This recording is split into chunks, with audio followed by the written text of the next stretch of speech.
It was the first American frontier. It is a landscape, a culture, a frame of mind.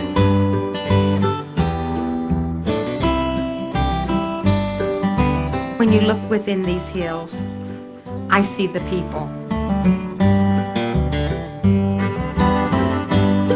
These beautiful people who came from a variety of European traditions, who came seeking a vastness of freedom. Whether it was land opportunities or religious freedom, they came. They came and they carved out an existence.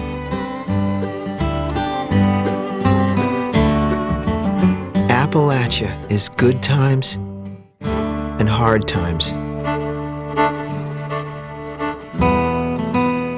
It is fiddle music and clogging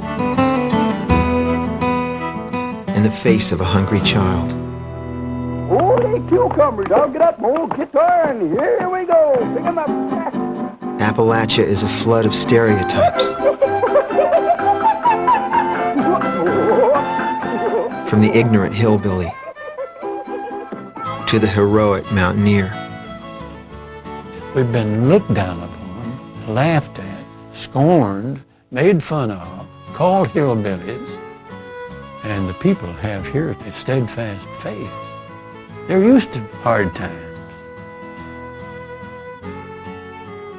Living kind of an isolated existence has a lot to do with the fact that Appalachian mountain people are so unique in their love of their fellow man and the way they treat their fellow man.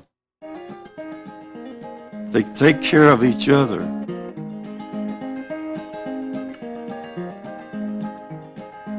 If I was on some foggy mountain top, I'd sail away to the west.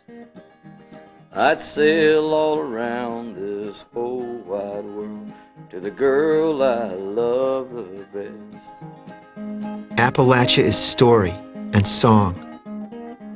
It is music that beats like the heart of America. If you want to go back to where the dignity and where the absolute blue blaze of the blueprint of country music is, it's in the inside of that old style of music.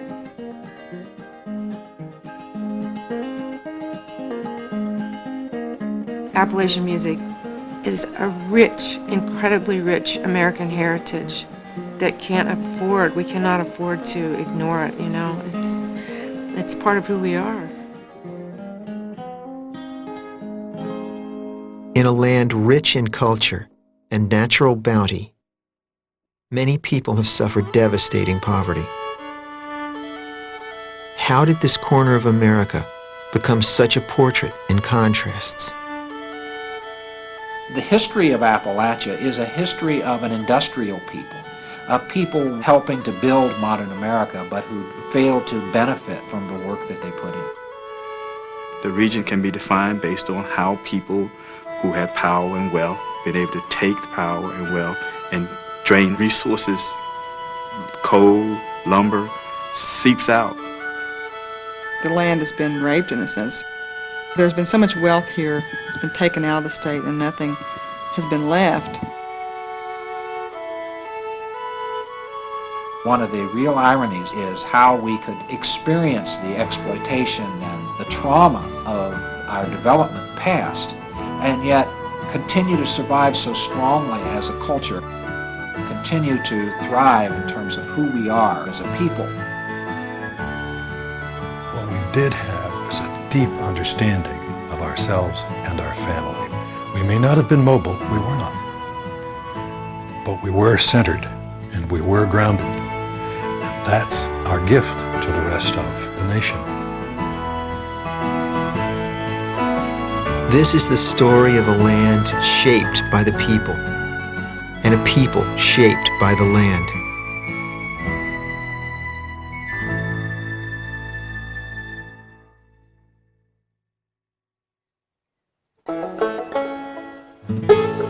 The Appalachian mountain range is nearly 400 million years old. This place is ragged and torn and rumpled. This landscape is one of the most ancient in the world. For more than 1,500 miles, the chain snakes down from Canada through New York, Pennsylvania, and all of West Virginia.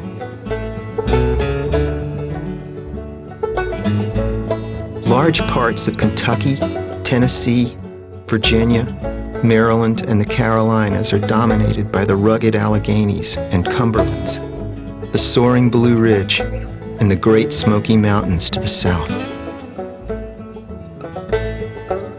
All these ridges, gorges, and valleys came to be known collectively as Appalachia, a region as mysterious as it was remote. The mountain remains unmoved at its seeming defeat by the mist. Robert Penn Warren.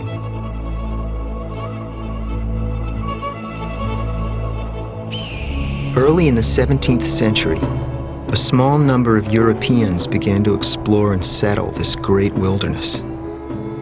But they were not the first to call Appalachia their home.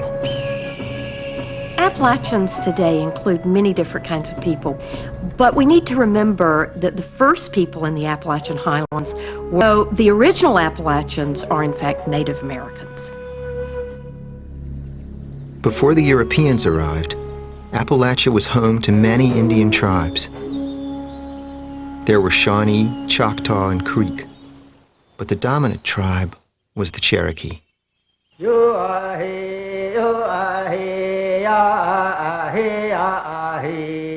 These were very complex cultures. They were grounded in a belief system that tied human beings to a particular place. Their view is that this is the land that was created for them, that this is the land where they belong. The Cherokee were mostly farmers, settled in villages and growing crops in the garden. They were proud of who they were, but not only were they proud and very strong people, they were very intelligent. They call us a civilized tribe, which is fine, but they don't ever see us as being very warrior-like.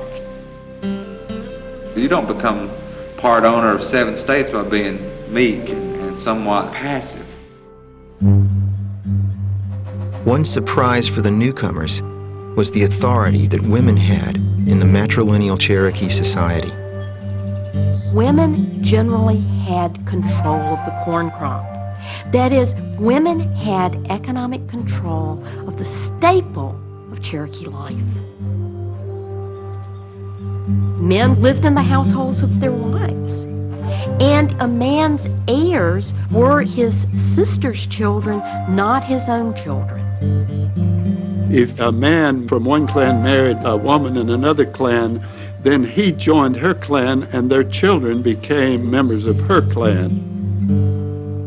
Older Cherokee women were quite often a part of the council, so women had a great deal of autonomy, and they lost that as they became acculturated into the European society. Kinship was all important to the native people.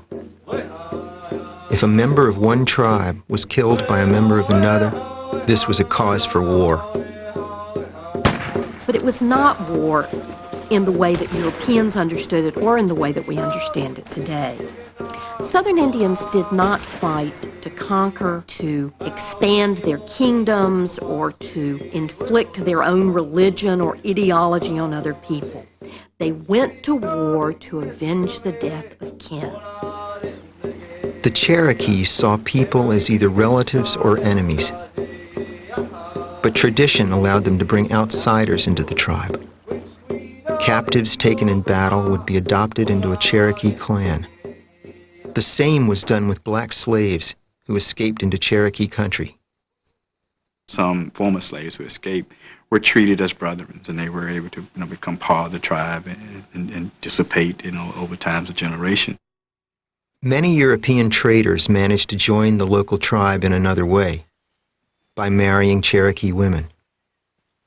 Even if you had been born a Creek, or you had been born an Englishman, or you had been born an African-American slave, once you were adopted into a Cherokee clan, you were a member of that clan and a Cherokee, and your children were going to be Cherokee. That is, race as Europeans came to understand it had very little meaning in 18th century Cherokee society. For decades, Indians and traders lived in relative harmony on the Appalachian frontier, buying and selling goods and sharing the bounty of the land. But for many back in Europe, life was growing more and more oppressive. Open territory in the New World was very inviting to people seeking freedom, independence, and a piece of land to call their own.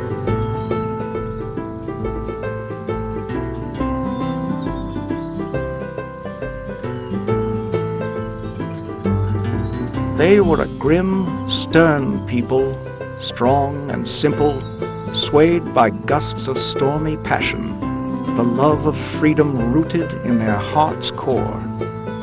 They were of all men best fitted to conquer the wilderness and hold it against all comers. Teddy Roosevelt.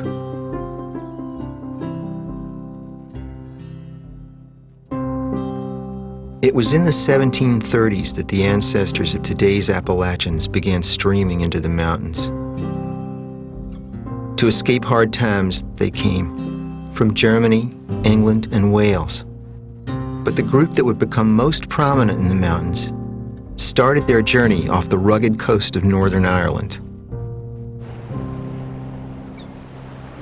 Oh, the day I parted away from you, in sorrow, grief, oh, and trouble too. Oh, you gave to me, oh, the parting hand, and you wished me safe in old Cumberland land. A bit of Irish history accounts for the Exodus. 100 years earlier, King James of England had grown tired of battling rebellious Scots in the lowlands. The king thought he could use the Scots as a hedge against the bothersome Irish. So he offered them free farmsteads in Ulster, in the north of Ireland. What better thing to do than to get some of the borderland Scots, who were always giving you trouble, to go over and whoop up on the Irish. So they took advantage of it, moved to Ulster, got farms, and they became known as Scotch-Irish. For about 100 years, the Scotch merged with the Irish. They mixed their words, they mixed their phrases, they mixed their horse racing love. They took, in many ways, the best qualities of both people. After a century in Ulster, the Scotch-Irish were suffering religious persecution, rising rents, and bad harvests. Tens of thousands moved on to a second migration to the New World. This hybrid culture took root in the southern mountain wilderness of Appalachia. Oh, but thank the Lord, good health we found. We've all got here, both safe and sound, and here in peace, so we hope to be with the Indian tribes in old Tennessee. The Scots-Irish were very quick to be among the first settlers who actually made their permanent home in the mountains. Those mountains that had the funny smoky look in the morning. When we were got up to the top of the mountain and sat down very weary, we saw very high mountains lying to the north and south as far as we could discern. It was a pleasing, though dreadful sight, to see mountains and hills as if piled one upon the other. Robert Fallam, 1671. Now I've nothing strange ought to write to you. Well, the preaching's scarce, oh, and religion too. But we've better land and a fertile soil. We've got honey, milk, we've corn and oil. Once they made their permanent home in the mountains, they by no means were the only ones that settled in there, but they were the most colorful, most influential. You had the other mix of the Germans who came here. And the Germans are known for their orderliness and, their rules for everything and building really staunch barns out of material that will last. The Scotch-Irish, on the other hand, tended to be more footloose and fancy-free. And the Scotch-Irish also were more hot-tempered than the Germans. And so when the Indians attacked, you wanted Scotch-Irish there because they were terrific fighters. But when the Indians weren't there, the Germans were just as happy not to have the Scotch-Irish around.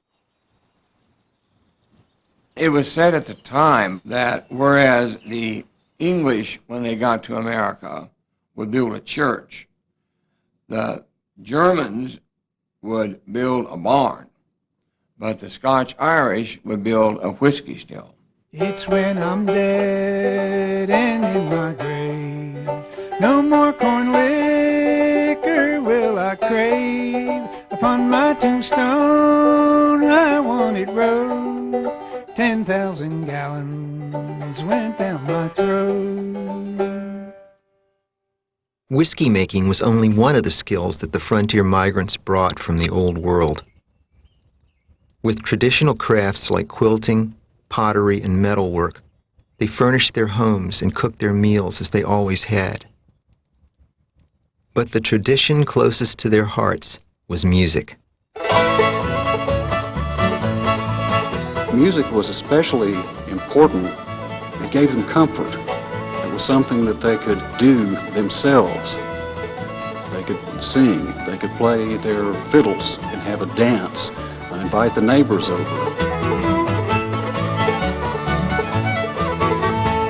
The most important instrument the Scotch-Irish brought with them was the fiddle. Small, portable, and plaintive. The old fiddle tunes were greatly beloved and passed along through the generations. Those were the kind of songs that Thomas Jefferson probably played his fiddle by. And they were handed down, the reels and the jigs and the airs, and beautiful songs. I was playing with the Chieftains one day, and I was playing this bowling technique, and Sean Keane from the group said, "Where did you learn that?" And I said, "From an old man in eastern Kentucky." He said, "That's the way they play in Donegal." And I was so flipped out, to realize that that had come over here centuries ago.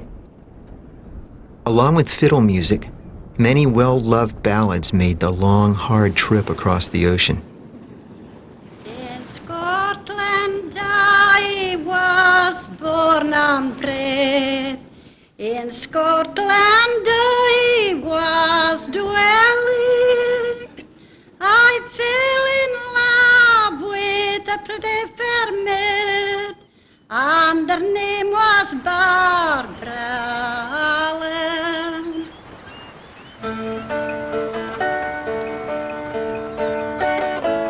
As people packed up to make the journey to the New World, they had to leave almost everything behind.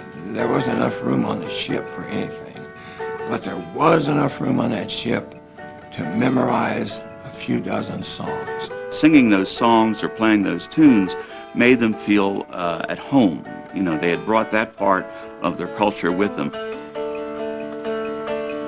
Oh mother, go dig my grave. Go dig it long and narrow. Sweet William died for me today. I'll die for him tomorrow. The ballads, of course, are basically narrative songs or story songs. Many of them go back in England as far back as the days of Shakespeare. You know, it comes from the troubadours in England, like 14th, 15th, 16th century. They traveled the country. They would stop at a farmhouse. They would write a song for the person who lived there. That's what they had to say about the troubadour. He always paid his way. They didn't say that he paid his way with a song, but he did, for a warm bed and breakfast in the morning. We still kind of do that. We do, don't we? Those songs didn't die off in the mountains. They stayed in the mountains. Many of these songs dealt with the same kind of archetypal themes that soap operas today deal with: deception, betrayal, murder, and true love. Barbara Allen is the classic example. If your name be Barbara Allen. Later on, we began to get songs that dealt with topical subjects, especially as Americans began to take hold of the models of the old songs and create new songs around them. That's the only way you passed it down, was to write about it. If anything happened, if someone got killed, there would be a song wrote about it. This man got this girl pregnant, and it's a true song. He was going to marry her, or he told her he was going to marry her. That was what the story was about. And they went out walking on a Sunday afternoon, and he threw her in the river, the Ohio River. I asked my love to take a walk, just to walk a little ways. And as we walk, oh, maybe talk all about our wedding day. Americans tended to change the songs. If you're going to have fun singing a good ballad, you've got to learn something from it. So on many American songs, you have tied on to the end of the ballad a moral. Down by the banks of the Ohio. Banks of the Ohio. The man takes the woman down to the banks of the Ohio and pushes her in to drown, and I watched her as she floated down. Well, he's ultimately apprehended, but you know, that's pretty direct. And only say that you'll be mine in no other's arms inclined, down beside where the waters go, down by the banks of the Ohio. It's one of those songs that has about 100 verses. Mm-hmm. And I think he kills her, right? And killed her. Killed her. Plunged his knife into her breast. Threw her in the river. Took her by her little hand, led her down where the water's bound.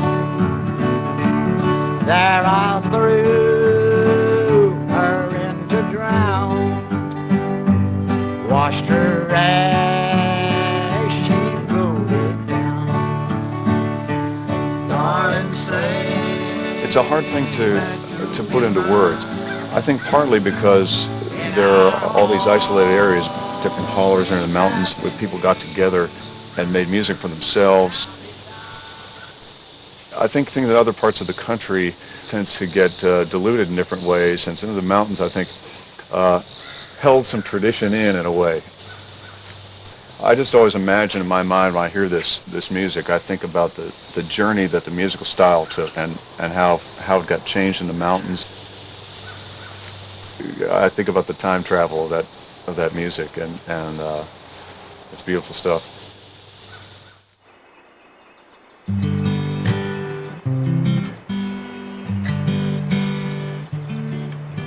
The same rugged mountains that held and nurtured music and culture also marked the western boundary of colonial America. These settlers who had come from the borderlands of England were living again on the edge of two worlds. But but the rich land beyond the hills was bound to call to the adventurous pioneer. We're going west to Kentucky, down the road through Moccasin Gap, down the wilderness road, the Duck Road, the old Reedy Creek Road, the road down Troublesome Road through Moccasin Gap. There was a time when going way out west meant going out to Kentucky, the dark and bloody ground, as the Indians called it.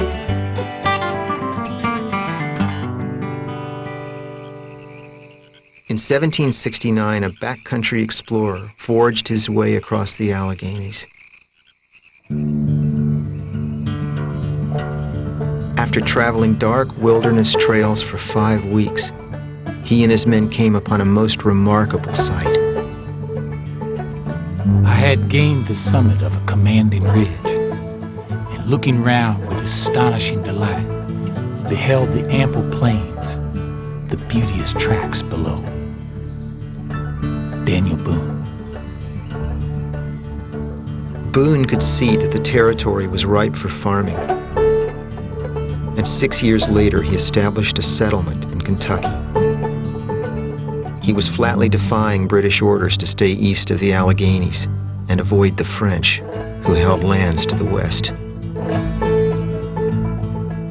The English weren't the only ones who resisted westward expansion. For the Cherokee, keeping the colonists east of the Alleghenies was a matter of survival.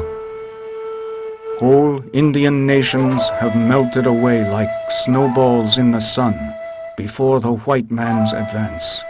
We had hoped that the white man would not be willing to travel beyond the mountains. Now, that hope is gone. Dragging Canoe, 1775. Land was the most important reason, but not the only one, for the rising anger the Cherokee felt against the whites. In the 1730s, European diseases had wiped out more than a third of the Cherokee tribe, and the tribe was losing many of its traditions. They had always prospered by hunting, growing, or making everything they needed to live. But by this time, they were selling great volumes of deer skins to the traders in return for fabrics, metal tools, and copper kettles. They had started to resent being so dependent on European goods. My people cannot live independent of the English. The clothes we wear we cannot make ourselves. They are made for us. We use their ammunition with which to kill deer. We cannot make our own guns. Every necessary of life we must have from the white people. Chief Skiagunsta, 1745. Throughout the 18th century, English, French, settlers, and Indians were mired in combat in Appalachia. It was said a man could live from boyhood to old age and never know a time of peace. The culminating battle began when the colonies declared their independence in 1776. The American Revolution was hard fought in the mountains by all the friends and foes of the colonial cause. Many Cherokee looked to the British as their allies. They found themselves on the opposite side of the frontiersmen who had learned so well to fight in Indian style. In the American Revolution, the Cherokees were divided. Most favored the British because in 1763, the king had issued a proclamation that prohibited westward expansion. Now, this infuriated many of the colonists, but from the Indian perspective, the king was standing up for their rights. The British searched in every quarter for people who remained loyal to the king. We have to remember that the revolution was a civil war. There were people on both sides. By and large, the people who were on the side of the crown or who were neutral or indifferent in Appalachia did not take up arms. One of the assumptions of the British army that invaded the South in the 1780s was that if they reached the backcountry, that the loyalists there would rise up, and that didn't happen. Most of the mountaineers, especially the Scotch-Irish, were fiercely committed to throwing over British rule. They were among the first to sign up when George Washington sent out the call for troops. The Scotch-Irish had declared that these colonies are, and of right ought to be, free and independent. And it was from these that came that outburst of rugged and determined people that made the Declaration of 1776 possible. Colonel A.K. McClure, newspaper editor. The most famous backcountry fighters were the Over-Mountain men of Tennessee, who defeated the stalwart Colonel Ferguson at the Battle of Kings Mountain in South Carolina. Ferguson had threatened to cross the Appalachians and exterminate the people if they didn't support the king. In his proclamation, he called the mountaineers white barbarians. To the colonel's surprise, the barbarians charged his forces, seeking cover behind rocks and chasing the soldiers up the mountain, tree by tree. They killed nearly 200 British troops, including Colonel Ferguson. Well, they won. They won because they adopted the Indian style of warfare as they had before, and they won because the loyalists in the backwoods didn't rise up in support of the British Army. The surprise victory snuffed out British hopes for taking the South and was a critical turning point in making America the land of the free. George Washington said if he ever had to make a last stand, he would want to stand with the Over-Mountain boys who knew how to shoot and fight.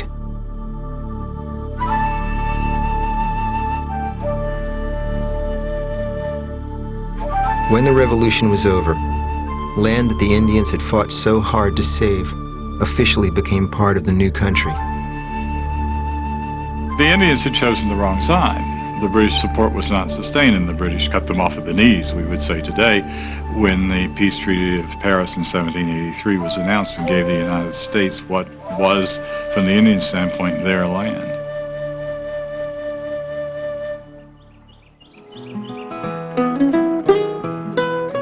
The Revolution was a turning point for Appalachia. The region headed into a period of significant growth and change. Thousands of soldiers were rewarded with free homesteads, bringing a flood of new settlers to the mountains. And the proud mountaineer would soon find himself doing battle with the very government he had just helped bring to power. Come on, all you booze fighters, if you want to hear about the kind of booze that we sell around here. It's made way back in the swamps and the hills where there's plenty of moonshine still. The Scotsmen had always known how to make liquor from barley and rye. They quickly learned to use Indian crops instead: wheat and corn, berries and potatoes, just about anything that grew. Selling whiskey was good business, much more profitable than selling any of the bulky raw crops. But George Washington's government was buried in debt, and one of the ways they tried to pay it off was with a tax on whiskey. The settlers of the Western country were so opposed to this tax because it was very reminiscent of the taxes that were imposed on the colonists under the rule of King George of England. The people that were on the frontier were the rugged individualists. They're the veterans of the American Revolution that fought to establish this country. They were very jealous of their property and their rights. They valued freedom.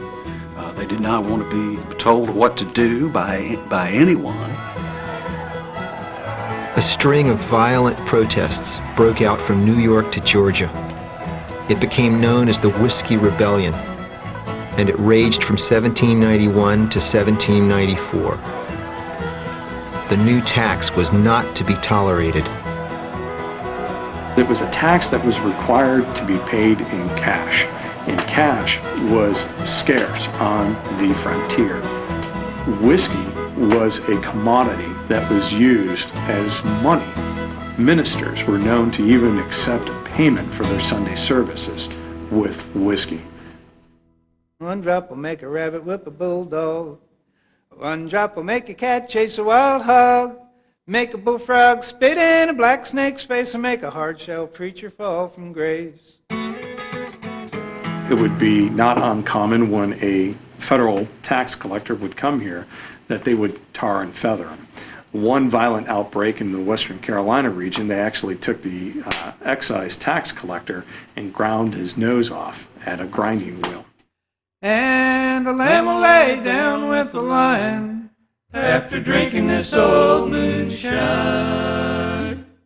This was a fight the settlers could not win. Washington took 13,000 troops into western Pennsylvania under his personal command. It was an army as big as the one that had fought the Revolution. The rebellious moonshiners were crushed. Rules and regulations were bound to be imposed on these people who wanted to believe they could just be left alone.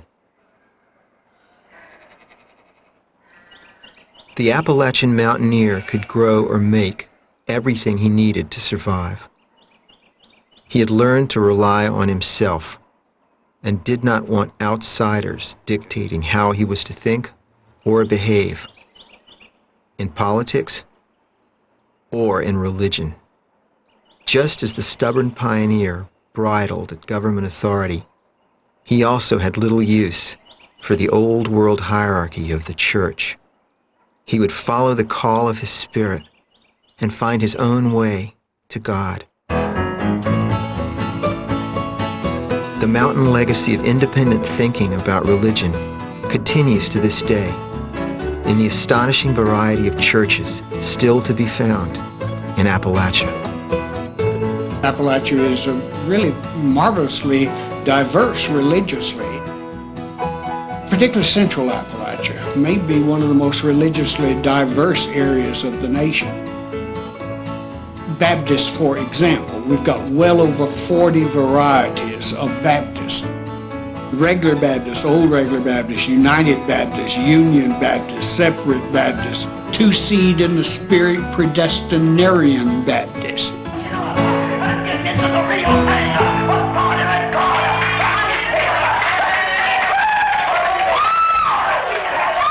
In many mountain churches, religion is intensely physical and emotional.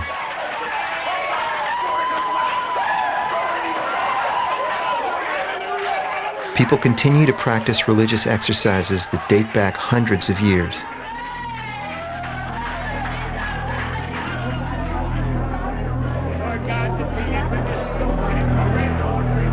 This bodily expression and the wide array of sects first took root in the dynamic religious activity of the 18th and 19th centuries.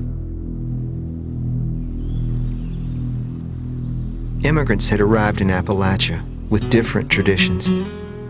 There were Anglicans and Baptists from England, from Germany, a range of Protestant groups, and the Scotch-Irish were mostly Presbyterian.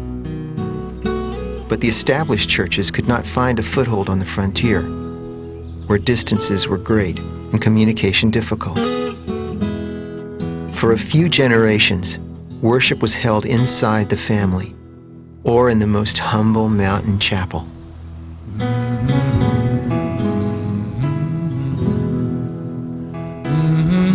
The religion most had carried with them was Calvinistic, tough, dark, and demanding. John Calvin imagined that God was all-powerful, knew all things, had predestined all things, and who knew who would be saved and who wouldn't be saved. But it was a grim theology in a way, because you might not be among the elect. God was only going to save a remnant of the human race.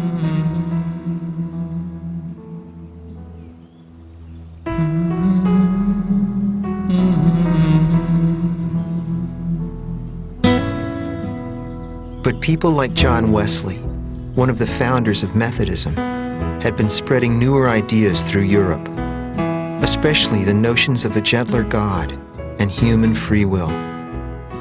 The old intellectual Calvinism started giving way to this new thought that God is all-loving. God would like to save us all. All we have to do is repent and ask for forgiveness, and we can be saved.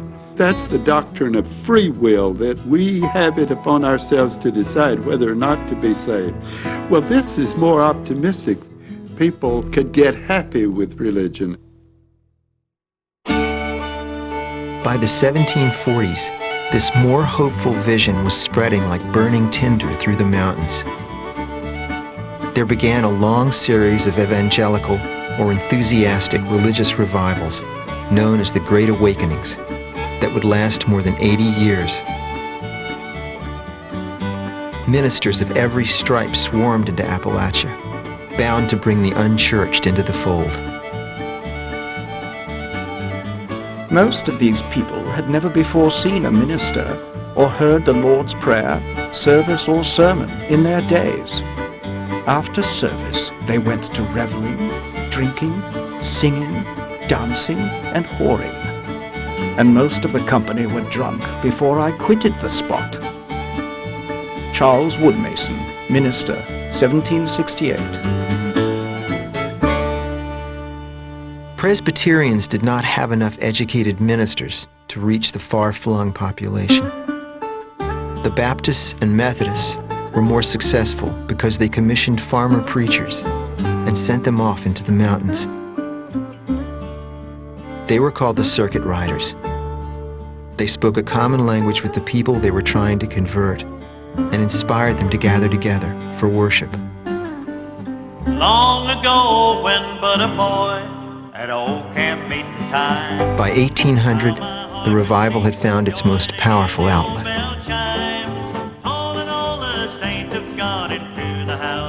Settlers left the hills by the thousands, on foot, on horseback, in the family wagon. I like the old time preaching, praying, singing, shouting.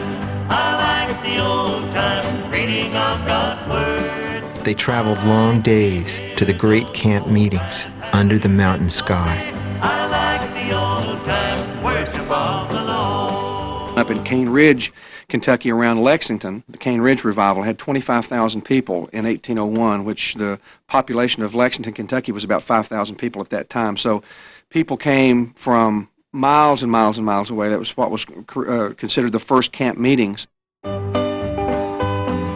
The meeting was remarkably lively, and many souls were deeply wrought upon. And at the close of the sermon, there was a general cry for mercy. The meeting continued all night, both by white and black people, and many souls were converted before day. Jesse Lee, 1807. I like the old time worship of the Lord. People barked like dogs and yipped and shouted and climbed trees and scratched the bark and did all sorts of things to demonstrate that they had the Holy Ghost and really had got religion, because it needed to be emotional. And that spread to all the churches, this need for an emotional salvation.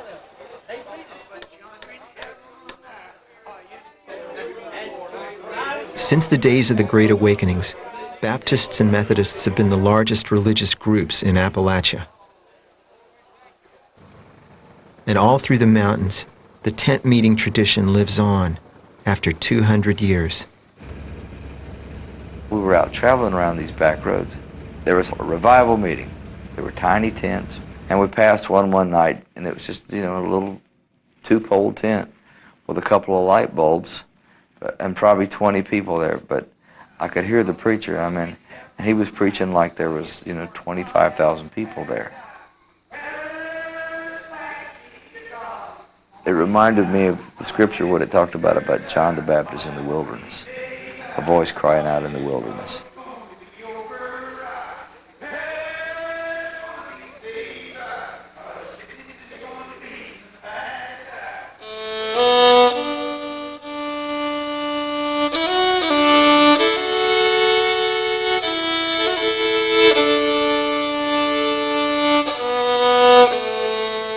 God and music go hand in hand. If you don't believe it, read Psalms. I mean, God is the creator of all beautiful things, and music being one of the most beautiful gifts I think this earth could ever have. Music is our hope and our salvation in awfully hard times of struggle. When you're living on the side of a mountain and you have a skinny mule trying to plow, horrible land that's barely feeding your babies, and you got to have something to hope in. Oh man, what a wonderful thing to be able to go to church and talk to our Creator by way of music. The same revivals that energized the spirit would also transform religious music on the frontier. Like the ballads, religious songs were an essential part of life that had been carried from the old world, along with the traditional style of singing. A lot of times there's a call and answer. A leader would sing, Amazing Grace, how sweet the sound. Everybody together. Amazing Grace, how sweet the sound that saved a wretch like me, that saved a wretch like me. A lot of the music in the early colonial period was lined out hymnody, where somebody would give you the words to the song, and you would sing a phrase, and then they would chant the second phrase or line, and then you would sing that. Was blind, but now I see. All together. Was blind, but now I see.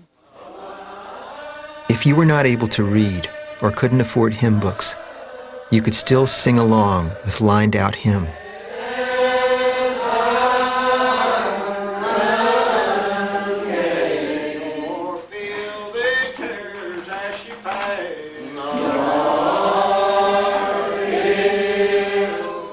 Even today, groups like the Primitive Baptist Universalists can be heard simply and humbly singing the Lord's Word.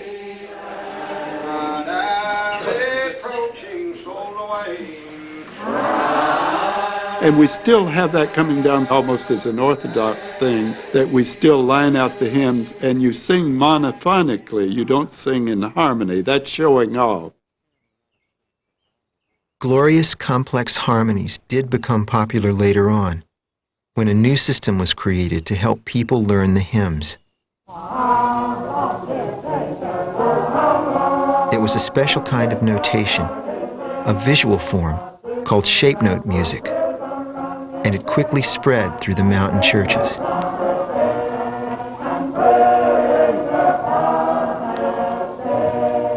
Shape note singing was a simplified way that people could learn to read music and be precise about music. You could read the notes either by looking at the kind of shape it was, or if you could still read on lines on staff, you could read them that way.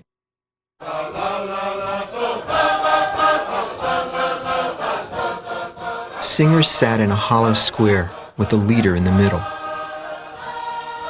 Shape note music used a limited scale, which gave it its unusual sound. You sing the song through the first time by note. So you'll hear a group of people singing, fa, fa, so, la, so, fa, fa, fa. And you'll wonder, what's going on? And they'll go through it that way, and then they'll come back and they'll sing the words. Tennessee, Kentucky, and Alabama became centers for this kind of music, and it still is today.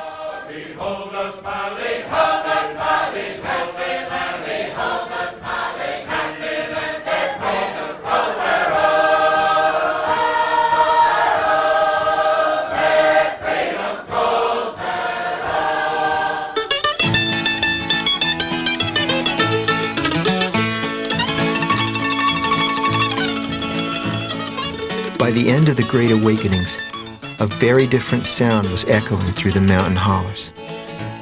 If I was a preacher, I'd tell you what I would do.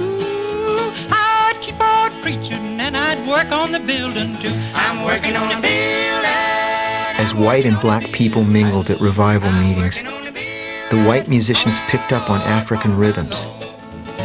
It's a Holy Ghost building. It's a Holy Ghost building. They created blood-stirring songs to fit the new emotional religion. Songs that would become classics of gospel and bluegrass. Hallelujah. It's a Holy Ghost building for my Lord. For my Lord. Today, we are still hearing the sound of the revivals echo through country music after 200 years.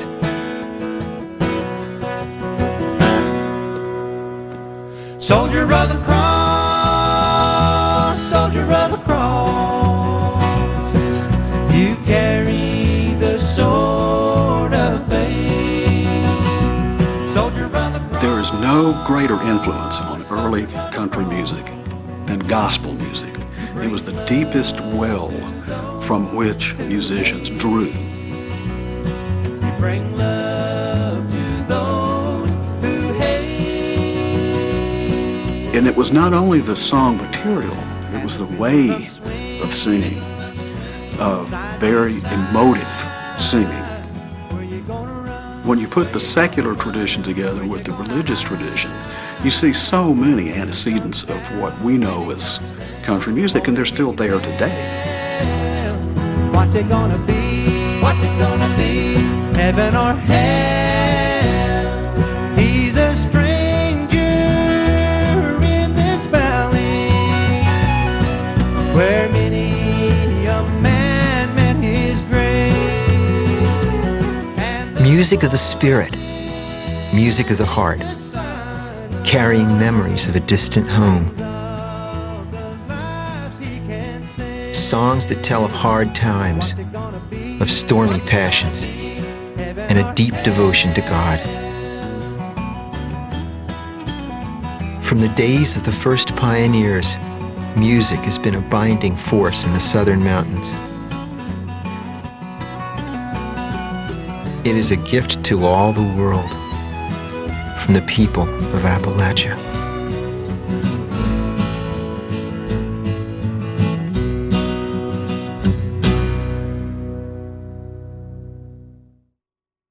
Come all ye fair and tender ladies, take warning how you court young men. They're like the stars of a summer's morning. They'll first appear and then they're gone. I wish I was a little sparrow and I had wings and I could fly. I'd fly away to my false true lover, and when he'd speak, I would deny.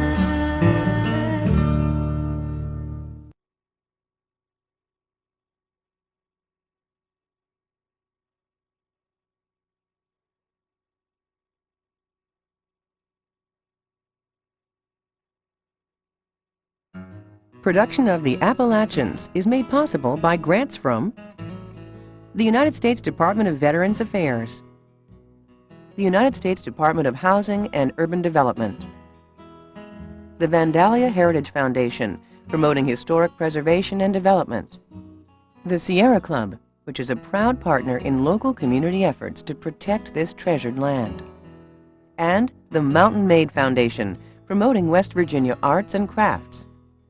Additional funding was provided by the Robert H. Mollahan Family Charitable Foundation, the Appalachian Regional Commission, the West Virginia High Technology Consortium Foundation, the National Aeronautics and Space Administration, and by the Corporation for Public Broadcasting.